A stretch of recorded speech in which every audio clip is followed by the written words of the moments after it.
বাবা, একটা গ্রামের মেয়ে একটা শহরের মেয়ে, এর মধ্যে যাকে তোমার পছন্দ সেই বাড়ির বউ হবে। হ্যালো, আমার নাম পূর্তি। ও পুটকি। পুটকি না বাবু, পূর্তি। ও পুটকি, খুব ভালো খুব ভালো। হ্যালো, তোমার নাম কি? আমার নাম সেতু। সেতু? জঘন্য জঘন্য।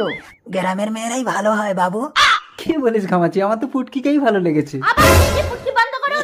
ঘামাচি। বাবু আপনি তো আমার পুটকি এঁটে দিচ্ছেন। মা সেতু, তুমি কি কি কাজ পারো? আমি সব রকম রান্না করতে পারি। সব রকম রান্না করতে পারো? নিম পাতা দিয়ে টক রান্না করতে পারবে? না, আমি পারবো। পুটকি, পুটকি তুমি পারো? আরে কি বলছো, নিম পাতা তো তেতো হয়, তুমি কি করে টক রান্না করবে? আরে তোমার বাবা তো বলেছে নিম পাতা দিয়ে টক করতে। আমি নিম পাতা তোমার বাবার হাতে ধরিয়ে দিয়ে টক রান্না করে দেবো।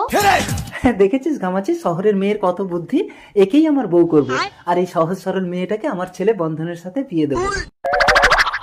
আমাকে বিয়ে করতে তোমার কোনো আপত্তি আছে? কোনো আপত্তি নেই। শহরের মেয়েরা বয়স দেখে না, টাকা দেখে।